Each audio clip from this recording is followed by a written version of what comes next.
Por los motines, reactivan cárcel de Sabaneta en Zulia y reviven 29 años de historia sangrienta. Democracia en Pico de Zamuro. Aspirantes al CNE, salpicados de corrupción, sanciones y militancia partidista. Milla extra para amedrentar. Maduro pide a la Fuerza Armada Nacional Bolivariana redoblar esfuerzos contra supuestas conspiraciones. La esperanza es lo último que se pierde. Gremios del país denuncian en tribunales el incumplimiento del ajuste salarial. Sigue aflojando la cuerda. Estados Unidos deja libre de sanciones a empresario que ayudó a PDVSA a evadirlas. Martes 1 de agosto de 2023, damos inicio a la presente emisión de noticias en vivo a través de Impacto Venezuela. Acompáñenos en el siguiente recorrido informativo. Y lo hacemos desde el estado Zulia, específicamente desde el sector Sabaneta de Maracaibo.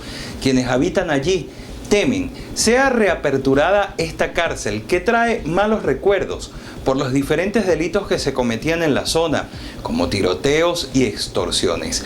La medida sería tomada luego de que hubiese motines en los centros de reclusión policial en Aragua y Miranda pertenecientes a la Policía Nacional Bolivariana. Estaríamos hablando de por lo menos 1.500 privados de libertad que serían llevados a esta zona de Venezuela. Edwin Prieto nos trae más detalles. Terror y preocupación sienten los habitantes del barrio San Pedro de la parroquia Manuel Dagnino de la ciudad de Maracaibo ante la posible reapertura de la cárcel de Sabaneta, recinto penitenciario que durante muchos años generó el terror debido a la cantidad de enfrentamientos, disparos e incluso muerte que generó zozobra en toda la población zuliana. La cárcel de Sabaneta podría ser reabierta y en una primera movilización, unos 1.500 presos serían trasladados hacia este recinto penitenciario, que fue cerrado en el año 2013 luego de que se registrara una guerra entre pranes que dejó como resultado al menos 16 reos muertos. Esta posible reapertura ha causado molestia e indignación en quienes habitan en sus adyacencias porque recuerdan el horror que vivieron durante muchos años. Luego del desalojo, los pabellones fueron demolidos. Solo quedó el anexo de mujeres, donde actualmente hay presos provenientes del extinto retén de Cabimas y que tiene la capacidad para albergar a unos 400 privados de libertad. En el año 2013 llegó Iris Valera con Arias Cárdenas y Pérez Pilera en ese tiempo, recuerdo yo, y nos dijeron se les acabó ya la pesadilla de la cárcel de Sabaneta. Ya esta cárcel queda clausurada por completo y esto no vuelve más para la comunidad. Estamos frustrados, ¿por qué? Porque nosotros, cuando ellos nos dijeron que vino Iris Valera, que nos dijo clausurado por completo y olvídense que aquí no va a existir más cárcel, bueno, nosotros vivimos un momento de felicidad. Pero bueno, ya estamos otra vez, hermano. Aquí tenemos ya la zozobra ya en estos momentos. Los tiros eran horribles, los niños no podían estar afuera porque habían personas de otros lados que venían a tirar cosas para allá adentro y entonces eso nos perjudicaba porque eso era que se metían por los patios corriendo y la guardia atrás de ellos. El hecho de que sea reabierta la cárcel de Sabaneta no solo implica que presos provenientes de los calabozos de comandos policiales y militares de la región sean trasladados hacia Maracaibo, sino que se teme que regresen junto con ellos la extorsión, amenazas, el cobro de vacuna y otros delitos que mantenían a los habitantes de esta zona en zozobra. El traslado de los presos se da como parte del plan de abordaje para descongestionar los centros policiales del país que se encuentran repletos de detenidos y a su vez en hacinamiento. Mientras tanto, los vecinos imploran que no sea reabierta. Voy a decir una cosa, usted no sabe la paz que nosotros tenemos de que esa cárcel la quitaron de aquí. Hermano, eso era una zozobra, todos los días era plomo, corrido, esto parecía lejano oeste. Gracias a Dios que la quitaron. Coño, por favor, no nos vayan a dejar poner esa cárcel otra vez aquí. Se le pide al gobierno nacional que vean a ver dónde los van a meter porque nosotros estamos descansando. Si nosotros pintábamos una casa, teníamos que pagar. Si nosotros agarrábamos y hacíamos cualquier cosita, comprábamos un carro, tenías que pagar. Era vacuna por todos lados, hermano. Nosotros no queremos la cárcel otra vez aquí, hermano. De verdad estamos descansando de esa gente. Recordemos que las causas del cierre definitivo de esta cárcel fue la masacre cuya cifra para ese entonces se presumía era de más de 300 presos muertos. Los familiares de los reclusos y ellos mismos aseguraron que los cadáveres habían sido sacados durante la madrugada y luego incinerados. Los consejos comunales de algunas parroquias cercanas a la cárcel de Sabaneta aseguraron que se reunirán en los próximos días para estudiar la posible reapertura de este recinto penitenciario, pero confirman además que no permitirán que traigan más reos de otros estados hacia el estado Zulia. Edwin Prieto, Somos Impacto Venezuela. Continuamos con más información de la mano de nuestros reporteros y corresponsales. Y es que la lista de personas postuladas para ser rectores del Consejo Nacional Electoral presentada por el Comité de Postulaciones de la Asamblea Nacional de 2020 tiene en su haber personas señaladas de hechos de corrupción y también sancionados. Algunos especialistas políticos señalan esto como una maniobra de la administración de Nicolás Maduro para entorpecer la primaria de oposición y próximos procesos electorales en Venezuela. Génesis Pérez con los detalles.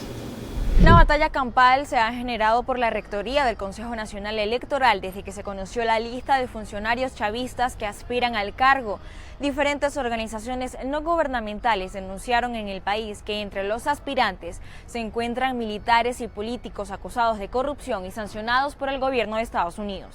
Sin duda alguna, para muchos, la figura más resaltante es la del Contralor General de la República, Elvis Amoroso, quien se destaca no solo por ser el responsable de las inhabilitaciones políticas de los detractores del chavismo, sino también por formar parte de los sancionados por el gobierno de Estados Unidos. Entre otros de los nombres destacados figura el mayor general Fabio Enrique Sabarce Pavón, quien ejerció como comandante de la Guardia Nacional desde julio de 2019, para luego integrar la Reserva Activa de la Fuerza Armada Nacional Bolivariana.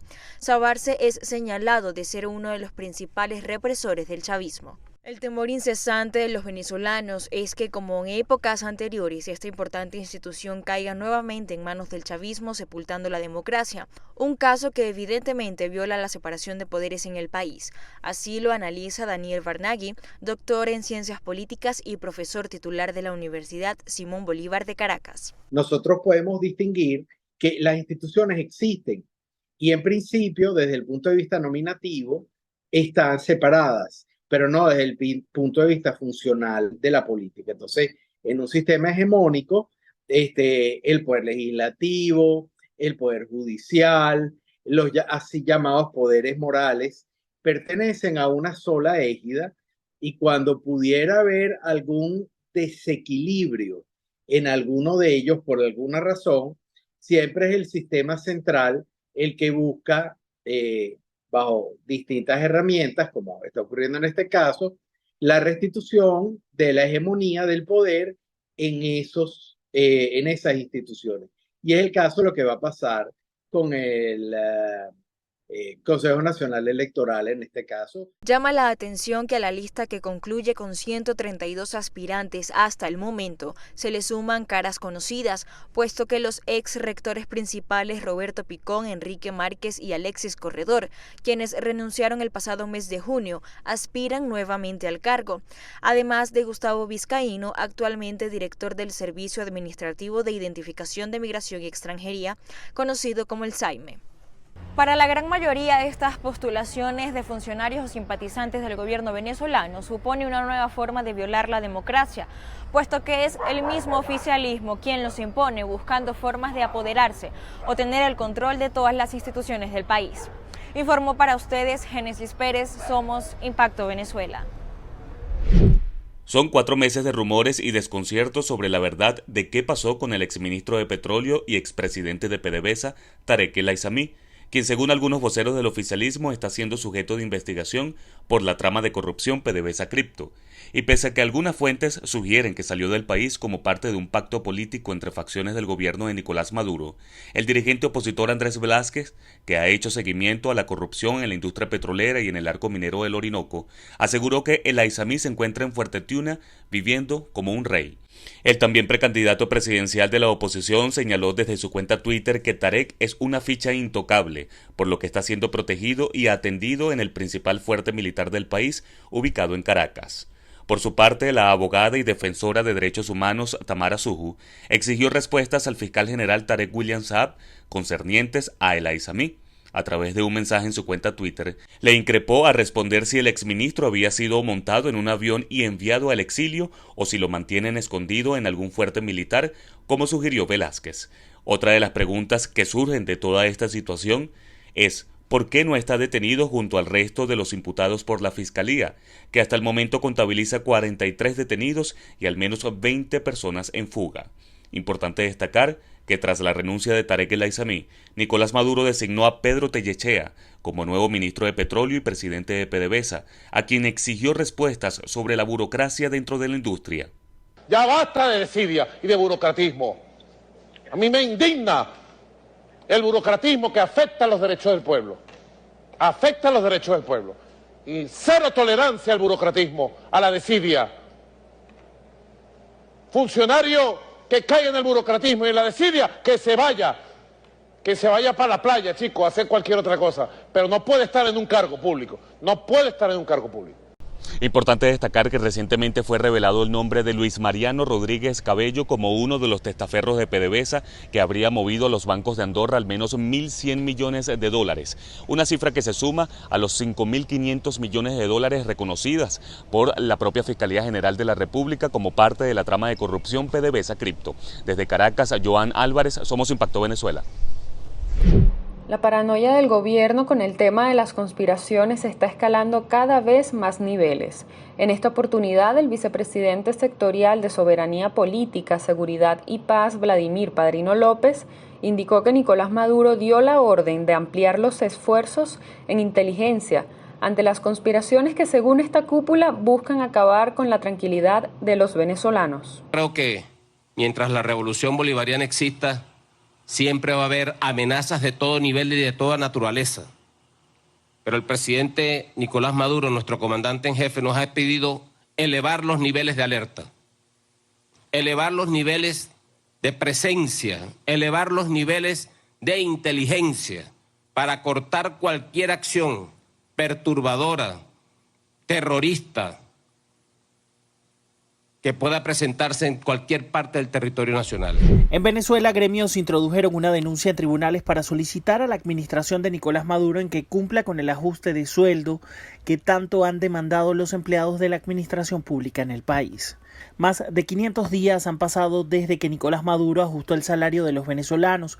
Es por ello que un grupo de empleados públicos pidió a autoridades del gobierno venezolano en atender directamente este tema. El 16 de marzo del año 2022 que el ciudadano presidente no ha ajustado el salario. Es por eso que nosotros dentro de la Constitución, de manera democrática, estamos exigiéndole a las autoridades con competencia que le hagan un llamado de atención al ciudadano presidente para que no siga huyéndole al derecho, para que no siga incumpliendo la Constitución y restablezca el Estado de Derecho. Nos aplicaron un instructivo ONAPRE a todos los trabajadores públicos, que en lugar de ganar, perdimos. Y en lugar de seguir avanzando en lo que significa el respeto a la responsabilidad que cada sector tiene desde el punto de vista laboral, se ignoró y tenemos un salario de espaldas a la realidad económica. En la denuncia estuvo presente el sector universitario. Ellos indicaron que les preocupa el inicio académico que se avecina, ya que muchos trabajadores podrían renunciar ante el poco ingreso que perciben. No nos vamos a quedar por fuera porque ya comienza un nuevo semestre. Y bueno, las posibilidades de que el personal reingrese y siga trabajando dentro de la universidad son mínimas. ¿Por qué razón? Porque hay un salario de $5, nada atractivo para cualquier trabajador. Entonces en estos momentos prácticamente el gobierno está apostando a un cierre de las universidades. Los representantes de los diferentes gremios que hacen vida acá en el estado Lara manifestaron que si su situación no es atendida, iniciarán próximamente una serie de protestas en las cuales solicitarán a la administración de Nicolás Maduro un ajuste en las tablas salariales. Para Impacto Venezuela, Ramón Vélez. Un aproximado de 268 protestas se registraron en Venezuela por deficiencias en el servicio hídrico en el primer semestre de este año 2023, de acuerdo a lo informado por el Observatorio de Conflicto. Pero lo insólito es que esta problemática está llevando a que se registren hasta peleas en las comunidades. El oriente venezolano no escapa de esta realidad. En el municipio Simón Rodríguez del estado Anzoátegui, más de 30.000 habitantes padecen la falta del vital líquido desde hace 3 meses. La situación los ha llevado a protagonizar varias protestas. Hemos protestado, la vez pasada protestamos en este sitio y no hubo respuesta por los organismos competentes con respecto al problema del agua. Supuestamente se nos había ofrecido, porque el problema que tenemos son de transformadores. Tenemos 3 transformadores dañados. Aquí estamos afectados en el pozo de agua Fe y Alegría 10 sectores, alrededor de más de 30.000 personas. Estamos afectados 3 escuelas, una base de misiones, un caico. Entonces queremos una respuesta concreta, que no nos estén metiendo más en busto. Desde esta toma, cientos de vecinos del municipio Simón Rodríguez vienen a abastecerse del vital líquido. Sin embargo, la obtención de un cupo ha generado trifulcas entre los vecinos.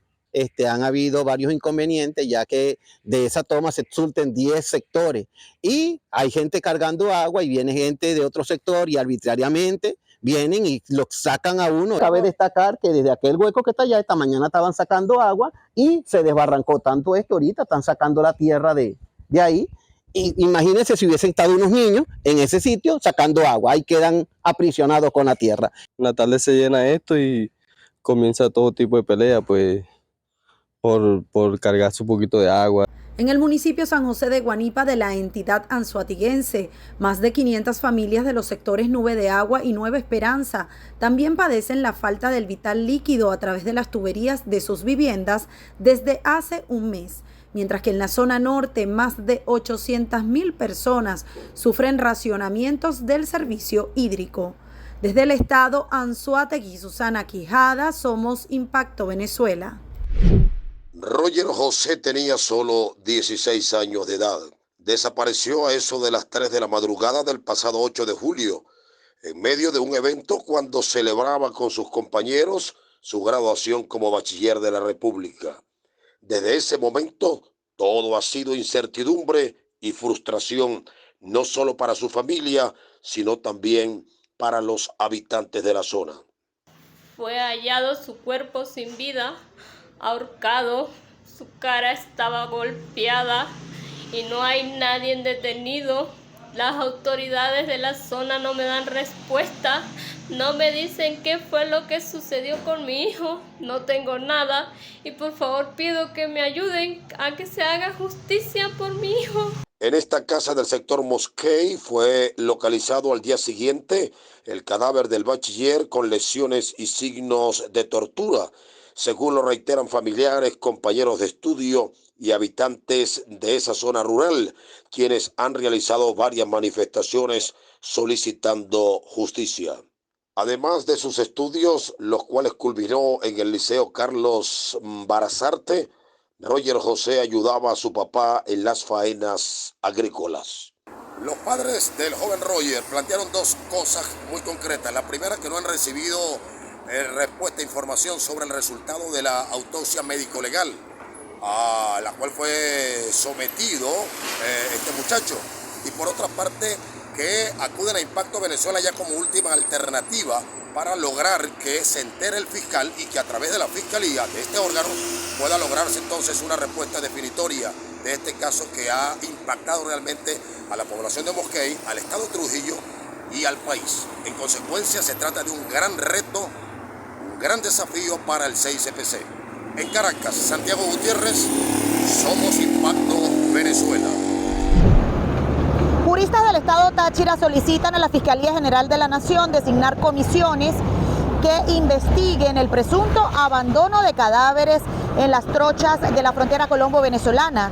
Denuncias indican que los grupos armados estarían cometiendo crímenes en estos pasos ilegales cuyos cadáveres son enterrados allí o cubiertos con cal. Lo que alertan los juristas es que se siguen reportando muertos apátridas en las trochas de frontera y ninguno de los 2 países se ha preocupado por investigar esta situación que, de ser cierta, sería una práctica macabra.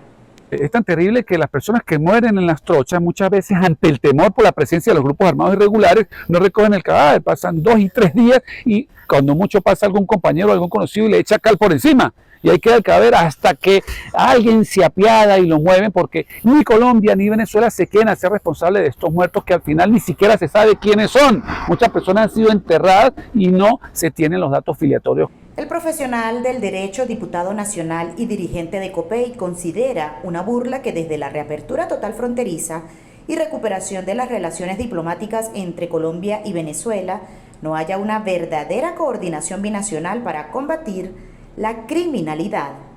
Toda esa información llega precisamente por el trabajo de las organizaciones no gubernamentales, pero no hay una respuesta oficial. Mira, no hay cifras oficiales, ni por parte de la Fiscalía del Ministerio Público, ni por parte de la propia Fiscalía colombiana, de la cantidad de desaparecidos que se tienen allí. Las familias se quejan todos los días, sufren, pero no hay una respuesta. Por eso es que de verdad Caracas y Bogotá deben abocarse inmediatamente a resolver este problema. Saavedra sostiene que mientras estas situaciones afecten a la frontera, no habrá avances en materia económica ni social. En Táchira, Marineglot, Somos Impacto, Venezuela. Ahora vamos con información internacional. Empezamos con el portal de la casa impactovenezuela.com. Nuevo récord anual de migrantes que cruzan el Darién. Hasta el 30 de julio de este año, 248.901 migrantes han cruzado la selva del Darién, en la frontera entre Panamá y Colombia, en su ruta hacia Estados Unidos, una cifra récord que supera por 600 los registrados en todo el 2022, según indicó el gobierno panameño. Del total, al menos 21% son niños y adolescentes, de los cuales la mitad tiene 5 o menos años. Así lo precisó en rueda de prensa la subdirectora nacional de Migración de Panamá, María Isabel Saravia. Estados Unidos quitó sanciones a comerciante que ayudó a PDVSA a evadirlas. El Departamento del Tesoro de Estados Unidos levantó las sanciones que pesaban sobre el comerciante suizo, identificado como Philip Paul Bartan, quien fue acusado de ayudar a la compañía Petróleos de Venezuela a evadir sanciones en el año 2021. Así lo indica un documento difundido por el periodista Joshua Woodman a través de su cuenta de Twitter, en el que detalla que la Oficina de Control de Bienes Extranjeros, la OFAC en inglés, sacó de su lista de personas bloqueadas a Bartan y a su empresa Swissol Trading. Una agrupación guerrillera y un narco buscado por España se instalaron en la frontera venezolana. La Nueva Compañía, así se llama la organización que integran Tupamaro Fuerzas Patrióticas de Liberación Nacional, a cuyos integrantes en la frontera llaman boliches, y disidentes de las Fuerzas Armadas Revolucionarias de Colombia, FARC.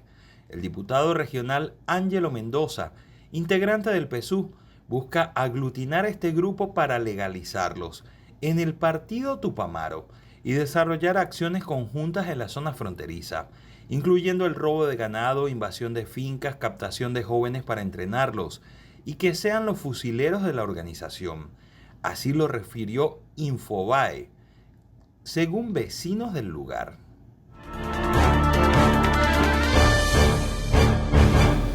Joel García, defensor de derechos humanos, conversó en Contacto sobre la constante violación de los derechos humanos que ocurren en Venezuela, donde constantemente hay situaciones que ponen en riesgo la vida de quienes habitan en el país. Pero, ¿qué hará falta para que haya justicia en este país? Abogado, bienvenido a las pantallas de Impacto Venezuela. Muchísimas gracias por concedernos este espacio y conversar con nosotros acerca de un tema tan importante como sigue siendo la violación de derechos humanos en Venezuela. El gobierno de Nicolás Maduro sigue intentando demostrar o hacer parecer que en Venezuela existe justicia, sin embargo los casos y la misma situación actual sigue demostrando lo contrario. ¿Cómo se puede interpretar el hecho de que el gobierno de Nicolás Maduro diga de los dientes para afuera que ellos están acatando las leyes y que se está haciendo el debido proceso para aquellos que se les están violando sus derechos, pero precisamente la realidad que se vive es otra, pero además que los casos sigan siendo cada vez más graves? La situación de la violación a los derechos humanos y que algunos de ellos constituyen crímenes de lesa humanidad, tal y cual como lo ha señalado la Misión para la Determinación de Hechos sobre Venezuela, se mantiene. Es grave, Esto ocurre a diario, esto sigue pasando. O sea, en Venezuela pareciera que no es un factor disuasivo a la represión el que haya una investigación abierta en la Corte Penal, de que la misión de determinación de hechos todavía está documentando y que haya venido el alto comisionado a Venezuela. Pareciera que eso no importa, no es disuasivo, porque siguen cometiéndose hechos. Tanto es así que incluso los docentes, los maestros, los profesores, tienen una lucha ahorita por reivindicaciones salariales y están saliendo a protestar casi a diario en ciudades de Venezuela, y incluso los colectivos, los llamados colectivos, que son personas que tienen grupos armados adeptos al gobierno venezolano, han salido a reprimir también a estos docentes que han protestado por sus reivindicaciones salariales. Recientemente el fiscal general de la República, Tarek William Saab, también en una rueda de prensa dijo que en Venezuela se está haciendo el debido proceso para que no existan más casos de estos. Criticó a la Corte Penal Internacional, pero se ve que en el país pues parece que no ha servido de nada todos estos esfuerzos que ha hecho el gobierno venezolano. ¿Qué tan importante es la figura del actual Ministerio Público y del fiscal general para que exista tal nivel de impunidad en el país? Yo dudo mucho que en Venezuela se haga esa investigación eficiente, imparcial, porque de hacerla habrían muchos personeros del alto gobierno que resultarían implicados en ello. Yo no creo que el fiscal general de la República se atreva a realizar esas investigaciones con el rigor, con la formalidad que deba hacerse. Es por ello que yo estoy seguro que más temprano que tarde, la Corte Penal Internacional, y fundamentado en el principio de complementariedad, tendrá que darse cuenta, percatarse de que Venezuela no tiene la mínima intención, no tiene la voluntad política de llevar a feliz término estas investigaciones. Es decir, establecer los responsables de no solamente los materiales, los directos, sino la cadena de mando, que es lo que se busca, que se pide, porque sabemos que los funcionarios policiales cumplen instrucciones, porque son organismos subordinados y jerarquizados, y ellos no actúan a motu propio, generalmente actúan por órdenes superiores. Entonces ellos no van a querer llegar a esos superiores jerárquicos, y aquí no lo van a investigar. Se hacen virales en redes sociales videos de autobuseros que exceden los límites de velocidad, poniendo en riesgo la vida de sus pasajeros. Veamos. El exceso de velocidad expone a los usuarios y hay choferes que compiten a ver quién hace menos tiempo en la ruta. Catiala, Mar Caracas. Conductores de las líneas privadas piden aplicar la ley a todos por igual, pero esto no solo pasó en esa vía. Pues en la ciudad también han denunciado a choferes de unidades de transporte público que se desplazan a alta velocidad en la autopista Valle-Coche-Caracas.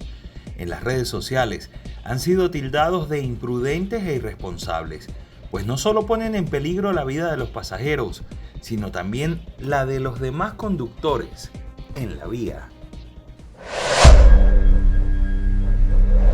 Llegó el momento de interactuar con nuestra audiencia a través de la pregunta del día de Impacto Venezuela.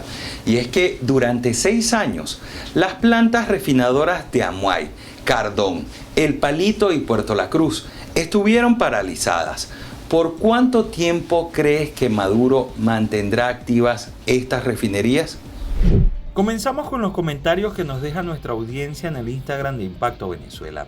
Jessica Pérez nos dice: no debe ser por mucho tiempo porque el daño que le han provocado a esas refinerías es profundo, tanto que cada vez que dicen que las arreglaron, terminan peor de lo que estaban. Mientras que Albi Martínez nos responde: hasta que sean las elecciones presidenciales, todos lo sabemos. Pasamos a nuestro canal de YouTube. Allí Darwin Vargas nos escribe: esas refinerías estarán medio activas hasta que pasen las elecciones.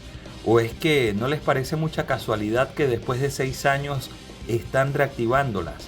Esta gente ha politizado todo. Cosme Olivares opina: lo que dure un suspiro, sin un mantenimiento preventivo y correctivo nada dura.